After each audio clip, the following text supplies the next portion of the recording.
Assalamualaikum warahmatullahi wabarakatuh. Salam sejahtera bagi kita semua.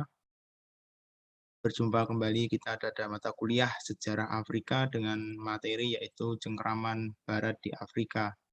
Capaian pembelajaran pada pertemuan kali ini adalah mahasiswa mampu memahami negara mana saja yang ada di Afrika dan beserta dengan kebijakan kolonialnya. Baik, untuk peta konsep pada pertemuan kali ini kita bagi menjadi 4 ya.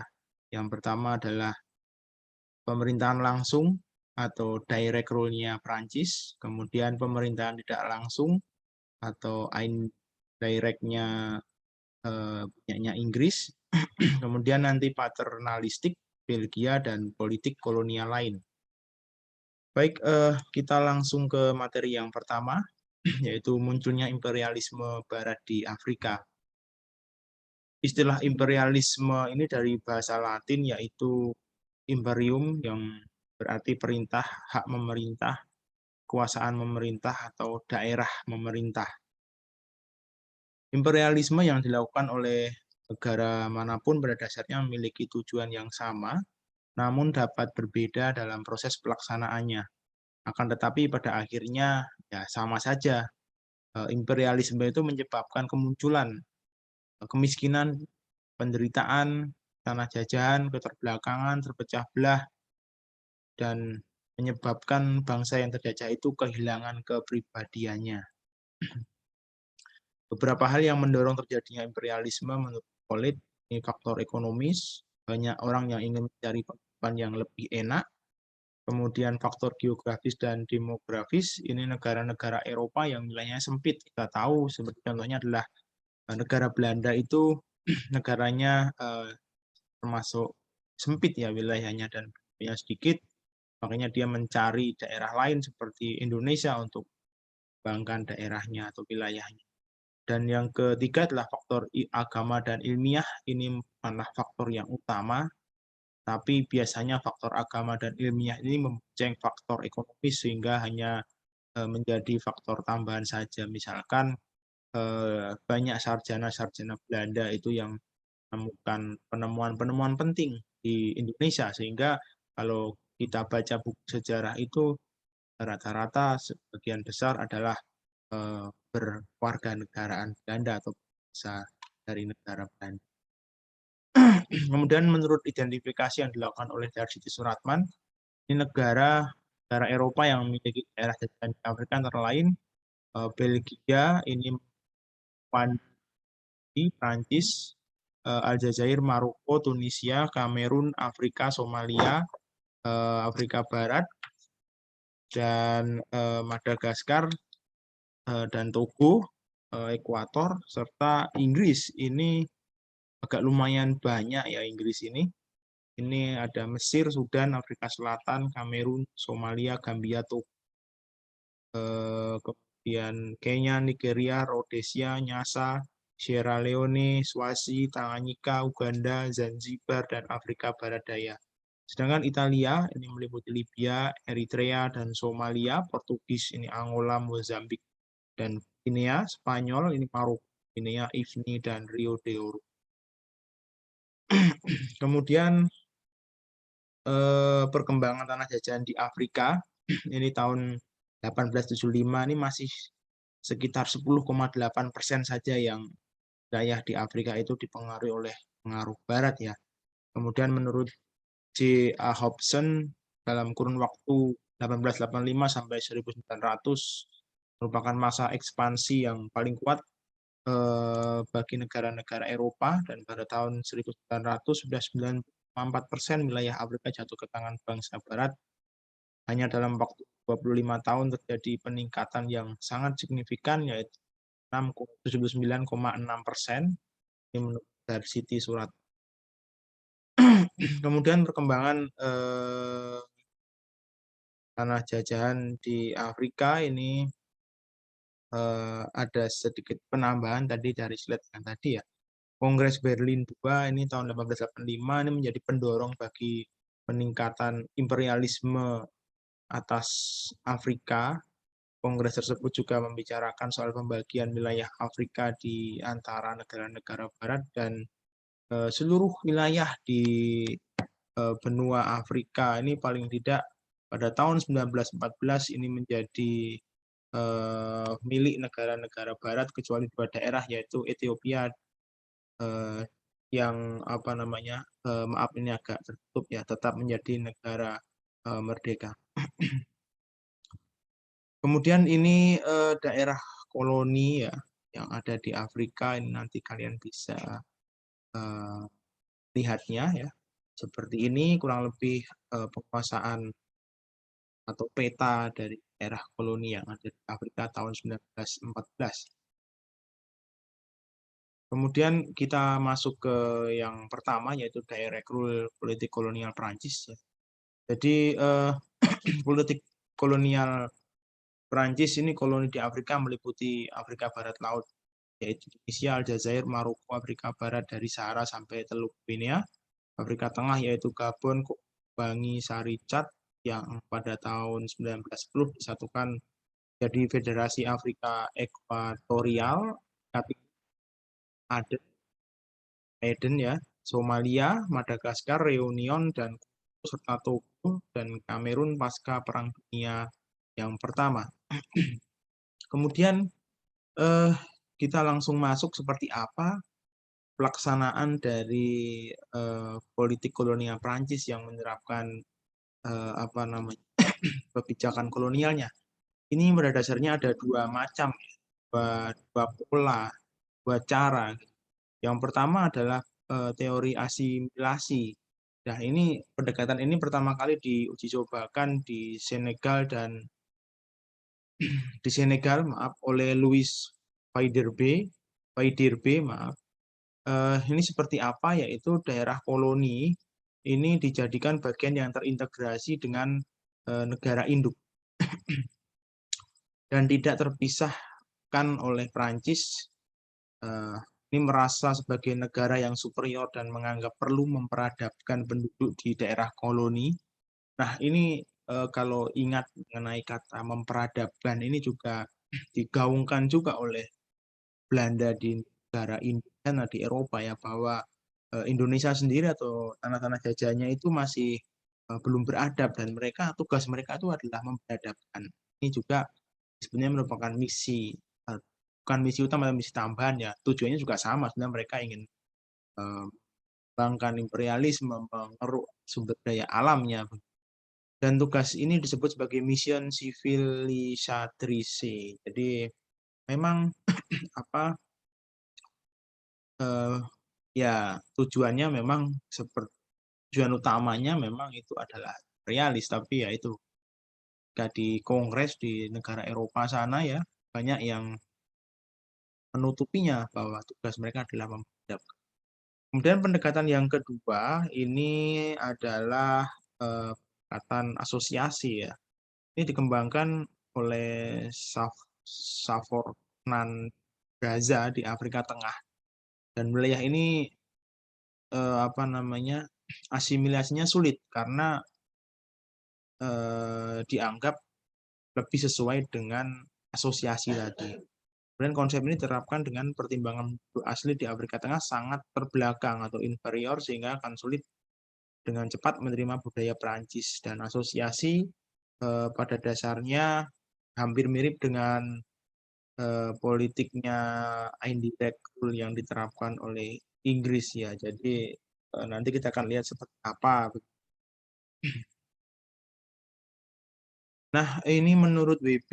Mumford dalam bukunya Africans Learn to be Friends mengungkapkan bahwa kesatuan antara Perancis dengan koloninya di seberang lautan yang berupa suatu blok franchise. Jadi ini kesatuan antara Perancis di blok franchise ya yang tidak hanya berlandaskan pada pertimbangan-pertimbangan ekonomi dan politik, namun juga pada keyakinan superioritas Perancis. Jadi cita-cita blok franchise ini berarti suatu daerah bersama-sama nanti akan dengan yang beraneka ragam warna kulit dan agamanya, namun tanpa memandang mereka berdomisili di mana. dan mereka semua berbahasa dan berbudaya Perancis. Semuanya juga akan ada wakilnya di parlemen Perancis. Jadi jelas ini politik Perancis ini tidak hanya tujuan untuk memajukan koloninya ke arah pemerintahan sendiri yang mandiri ya, karena mereka harus menghidup atau memiliki wakil di parlemen Prancis. Dan Prancis sendiri menerapkan sistem pemerintahan yang direct rule, yaitu pemerintahan dikuasai dan dipimpin oleh pegawai-pegawai dari pemerintah pusat dan mengikuti kebijakan dari negara itu. Tapi pada praktiknya yaitu tadi hanya beberapa orang saja dari daerah koloni yang ikut serta dalam parlemen di Prancis sana di negara ini. Kemudian ini muncul nanti konferensi Brazzaville ya, tahun 1944. Jadi konferensi ini hasilnya ada 3 ya. Bidang organisasi politik yang mengatur adanya wakil-wakil koloni dalam pemerintahan pusat di Prancis, kemudian perhatian pada bidang sosial yaitu politik kolonial, tidak hanya untuk memajukan masyarakat pribumi, dan terkait dengan masalah ekonomi diharapkan politik kolonial membawa kemakmuran bagi di daerah koloni. Kemudian politik asimilasi di Afrika ini seperti apa ya prakteknya? Doktrin asimilasi mudah diterapkan di Afrika Hitam yang dihuni berkulit hitam seperti Senegal dan Panti Gading. Tapi dibandingkan dengan Afrika Hitam, maka gerakan nasionalisme di Afrika Arab, ini artinya ada di Arab atau maaf, di Arab. Afrika bagian utara ini lebih mudah muncul. Ini kenapa? Karena antara lain adanya pengaruh Arab yang menyebabkan munculnya kasta penguasaan dari keturunan Arab dan wanita pribumi. Dengan demikian bahasa Arab dan agama Islam berkembang baik. Ya, kalau dilihat di Afrika bagian utara itu memang rata-rata sebagian besar memeluk agama Islam ya. Kemudian juga adanya Liga Arab atau persatuan negara-negara di Jazirah Arab termasuk negara-negara Afrika Utara. Kemudian perbedaan ekonomi sosial yang mencolok seperti orang asing yang kaya, beragama Kristen dan memiliki hak istimewa dibandingkan pribumi yang rata-rata ini miskin ya dan beragama Islam begitu. Jadi ini hal yang bertimpang dibandingkan dengan orang asing. Nah, sekarang kita akan memasuki dari politik kebijakan kolonial Inggris ya, atau indirect rule. Ini seperti apa Inggris menerapkan kebijakan politik kolonialnya di Afrika. Nah, ini mengenai indirect rule politik kolonial Inggris ya. Jadi kekuasaan Inggris di Afrika ini terdiri dari protektorat, dominion, koloni, dan negara otonomi anggota Commonwealth. Di wilayah Inggris di Afrika Barat meliputi Gambia, Sierra Leone, Gold Coast, dan Nigeria. Di Afrika Selatan, kekuasaan Inggris meliputi Cape Colony, Natal, Transvaal, Orange, Bechuanaland, Basutoland, Lesotho, dan Swaziland. Kemudian di Afrika Tengah yang meliputi Rhodesia dan Nyasaland. Afrika Timur meliputi Kenya, Uganda, Tanganyika, dan Zanzibar. Dan sudah terusan Suez dibuka tahun 1869, Inggris ini juga berhasil menancapkan kekuasaannya di Afrika Utara, yaitu Mesir dan Sudan. Dan menurut James Griffiths dalam Varsity Suratman ya, ini saya kutip di beliau, Menteri Tanah Jajahan Inggris, politik kolonial Inggris dapat digeneralisasikan menjadi 2 macam pola. Yang pertama berdasarkan tradisi Cecil Rhodes, ini seorang tokoh pembentuk imperium yang lebih menekankan pada kepentingan imperium Inggris atas daerah koloni, dan berdasarkan tradisi David Livingstone yang minggu lalu kita bahas ya, seorang liberator yang menekankan pada pertanggungjawaban kaum koloni Inggris sebagai pembimbing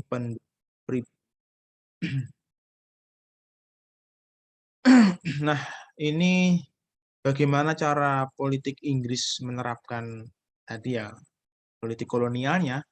Ini di Afrika Hitam atau pedalaman ini, maka tradisi Livingstone mutlak lebih banyak dipakai, sedangkan di Afrika lainnya yang situasinya lebih kompleks ini mengalami tarik ulur ya karena penggunaan 2 tradisi ini. Kemudian Inggris menganut politik kolonial yang berkebalikan dengan Perancis ya. Inggris lebih condong menggunakan prinsip indirect rule yang berarti Inggris tidak memaksakan pemerintahnya secara murni, tetapi hanya memanfaatkan pribumi untuk bertanggung jawab dan turut serta dalam pemerintahan di daerahnya. Kemudian eksperimen Inggris mengenai pelaksanaan indirect rule ini diterapkan pertama kali di Nigeria Utara ya. Ini sejak sebelum Inggris masuk, daerah ini memang sudah diperintah oleh sejumlah emir. Jadi di Nigeria Utara itu sudah diperintah oleh sejumlah komandan militer yang merdeka, dan para emir ini yang menanamkan budaya dan agama Islam pada penduduk. Maka sebagian besar emir ini berasal dari suku Fulani yang terkenal pemberani, dan kemudian juga nanti sistem pelaksanaan indirect rule ini akan berkembang ke daerah lain. Kemudian pada tahun 1930 ya, Sir Donald Cameron ini merumuskan mengenai indirect rule sebagai suatu konsep pemerintahan yang memungkinkan penduduk melengkapi diri untuk mencapai kemajuan dan berdiri di atas kakinya sendiri. Dalam sistem ini, kewibawaan dan pemerintahan penguasa pribumi yang dipertahankan tersebut merupakan bagian integral dari mesin administrasi pemerintahan seluruhnya, dan pemerintahan Inggris dengan pemerintahan pribumi terpisah ya. Kewajiban berbeda dan keduanya harus bekerja sama dan merupakan satu pemerintahan. Jadi ini kita mulai ke prinsip dari indirect rule-nya Inggris ya. Ini bertujuan untuk membimbing penduduk bersama-sama masa pribumi untuk mencapai pemerintahan sendiri dengan menggunakan sebaik-baiknya elemen dalam masyarakat. Kemudian prinsip indirect rule ini dihubungkan dengan konsep dual mandate yang dikemukakan pada tahun 1926. Tugas Inggris di Afrika adalah untuk memenuhi kepentingan Inggris dan Afrika.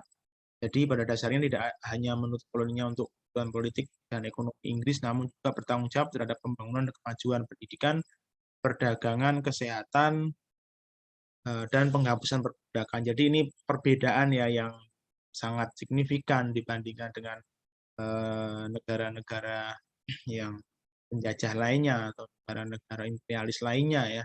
Seperti misalkan Belanda ya, beda dengan Inggris ya. Kalau kita lihat di negara-negara bekas jajahan Inggris itu rata-rata maju dan sejahtera karena mereka tergabung dalam persemakmuran atau Commonwealth-nya Inggris, UK ya. Jadi memang ya diperhatikan dari pendidikan, perdagangan, kesehatan. Jadi kalau mereka sudah siap untuk merdeka, baru Inggris ini akan memerdekakan. Kemudian ini alasan Inggris lebih cenderung menerapkan politik seperti ini karena persoalan administrasi di daerah ini dapat dilakukan dengan lebih jelas dan mudah. Tetapi yang terpenting dengan mengangkat pemimpin tradisional akan mengurangi konflik. Ya, jadi dengan mengangkat pemimpin di lokal itu akan mengurangi konflik dan karena perbedaan budaya dan identitas. Dan ini meskipun demikian penerapan indirect rule ini harus perhatian ya. Jadi karena memang kalau ada pemerintahan pribumi nanti yang semakin kuat, ini malah akan mengancam sistem kolonialisme di Inggris. Jadi seperti bumerang ya, dilempar tapi balik lagi ke kita. Nah, makanya ini Inggris ini harus memiliki kontrol terhadap pemerintahan pribumi itu. Kalau tidak nanti malah akan menjadi buah si malakama. Oke, sekarang kita yang terakhir ya, di bagian terakhir ini mengenai paternalistik Belgia dan politik kolonial lainnya. Ini perkembangan awal dari seperti apa ya sistem paternalistik ini atau tutelage, perwalian dilaksanakan sebenarnya di koloni-koloni Belgia ya. Ini politik dan ekonomi dikontrol oleh pemerintahan koloni, dan lebih lanjut bahwa sistem paternalistik membuat negara-negara koloni Belgia di Afrika tidak mampu menentukan nasibnya sendiri. Jadi mereka harus menaati apa yang dikemukakan oleh pemerintah. Dan ini kesejahteraan juga diatur oleh pemerintah koloni. Pemerintah Belgia juga memberikan perhatian khusus pada perbaikan ekonomi sosial. Tentu bidang ekonomi dipegang oleh kaum kapitalis, pendidikan dijalankan oleh misionaris baruan dilakukan oleh pemerintah tidak terlalu berarti ya. Memang kalau namanya ya kolonialis dan tidak mungkin juga mereka sepenuh hati untuk mensejahterakan daerah jajahannya. Dan ini hingga menjelang Perang Dunia Pertama, ini Kongo masih tetap menjadi negara terbelakang ya. Kemudian perkembangan selanjutnya ini Hans Kohn mengemukakan perkembangan imperialis Jerman dan bahasa barat lainnya terletak pada unsur inisiatif individual. Ini memegang peranan vital ya di individual ini, dan sedangkan di Jerman tidak demikian karena struktur ekonominya sangat terikat pada negara, dan Portugis dan Spanyol sebenarnya merupakan negara-negara yang sudah lama berkuasa di Afrika. Portugis sebagai pionir yang memiliki koloni Angola, Mozambik, Guinea, Cape Verde, Sao Tome, dan Principe. Kemudian selama 5 abad Portugis menguasai koloni di Afrika, dan koloni Portugis ini termasuk terbelakang dibandingkan dengan bahasa barat lainnya. Italia juga memiliki wilayah di Afrika Timur, Ethiopia, dan pinggiran pantai sekitarnya. 1870 Robertino ini sebagai juragan perusahaan yang bergerak di bidang perkapalan. Dan 1883 Italia menganeksasi Teluk Asap. 1885 menduduki Massawa dan daerah yang disebut Eritrea. Ini dari sini Italia menyerbu Ethiopia, jadi dari situlah Ethiopia itu diserang. Dan ini karena buruknya hubungan antara Italia dan Prancis, ini menyebabkan Italia mereka perjanjian dengan Inggris dan Austria-Hungaria sejak tahun 1887, tetapi janji Inggris untuk membantu Italia dalam menghadapi Prancis tidak terbukti ya. Akibatnya Italia ini harus menghadapi Prancis. Jadi memang ya namanya negara-negara jadi karena tidak dibantu, akhirnya ya mau tidak mau kalau menghadapi Prancis ya harus melakukan pendekatan. Pendekatan ini juga nampak dari nanti yang kita lihat dalam negara-negara Barat ya, masa di Afrika. Dan karena tadi ada pendekatan, sehingga pada tahun 1900 ini diadakan sebuah perjanjian yang isinya Prancis tidak akan menghalangi Italia. Nah, setelah Inggris jadi tidak memberikan bantuan terhadap Italia, maka dekati Prancis dan akhirnya mereka mengadakan perjanjian. Tetapi sebagai gantinya Italia harus rela melepaskan Maroko. Jadi ada timbal balik ya, kalau saya memberikan ini ya kamu harus memberikan ini gitu. Dan mulai 1909 Italia melakukan peaceful penetration terhadap daerah di Tripolitania dan Cyrenaica, dan 1911 Italia benar-benar merasa siap dan Italia mengultimatum Turki sehingga sebagai pemilik sah dari kedua daerah itu. Dan 1912 Italia mengumumkan perang, dan ambisi ini untuk meluaskan wilayahnya ini gagal karena memang kan Italia kan kalah ya perang. Setelah Perang Dunia pun juga hancur. Makanya ambisi Mussolini ini juga menguasai daerah-daerah lain ini juga ya, Italia yang negara fasis juga akhirnya gagal juga kan, maka pas wilayahnya pun juga akan berdampak terhadap daerah-daerah koloni atau negara-negara jajahannya, sehingga ya itu salah satu kerugian pihak yang kalah ketika perang.